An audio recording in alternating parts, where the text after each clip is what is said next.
closed door romance book recommendations. So if you don't like spice, you don't like smut, I'm going to recommend you some books. I love a mix of both. I love books that have spice and I love books that don't. So I'm going to tell you some of my favorite books that are closed door romance in case that is your thing.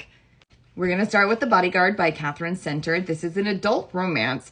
So it is still written for adults with adult readers in mind. It features the girl is the bodyguard to the guy. And I absolutely loved it. It's so funny and so entertaining. And actually, my 15-year-old niece is the one that recommended this to me. And I read it and absolutely loved it. It is the only Katherine Center book I have read. But I have a few other books by her that are on my shelves that I'm totally planning to read because I really enjoyed this one. It was very digestible and fun and cute and just a really great romance. The Roommate Pact by Allison Ashley. So I went into this one actually expecting spice because like the premise of the book is basically they're roommates, that she's a nurse and he is like really like into like sports and stuff and he falls and gets hurt climbing and he breaks his leg and she like has to like nurse him and take care of him. So there is definitely like romantic tension and like things are implied, but it is a closed door romance, which I was not expecting when I read it. And at first I was a little bit disappointed by it, but as I read the rest of the book, it actually fit the story perfectly and I really, really enjoyed it. So really fun, just good, wholehearted romance that if you don't like spice. Okay, next we have To Sir with Love by Laura Lane. This is basically the adult version of You Got Mail meets Love Blind. So basically these two meet on a dating app where you get to know each other first before you exchange photos or meet in person.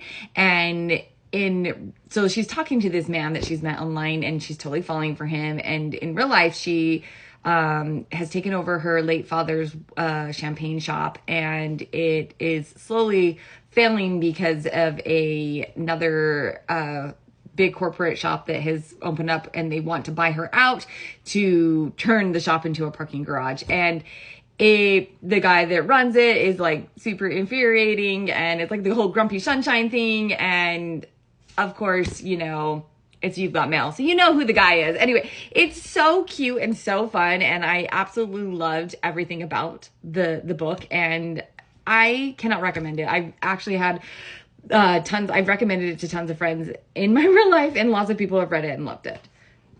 Next, I can't go without recommending a Kasie West book. So Love, Life, and the List is one of my favorites by her. She writes YA romance. So they're all very closed door, no spice type of romance. But this one is a best friends where they've been best friends for years and the girl's always been in love with him and she actually accidentally told him a year ago, but kind of like laughed it off as a joke.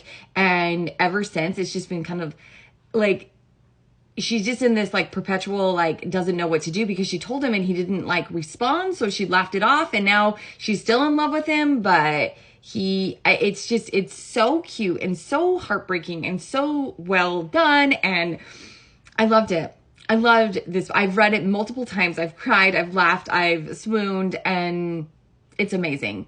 If you've not read Kasie West and you like sweet romance, you have to try it out. But this is my favorite by her.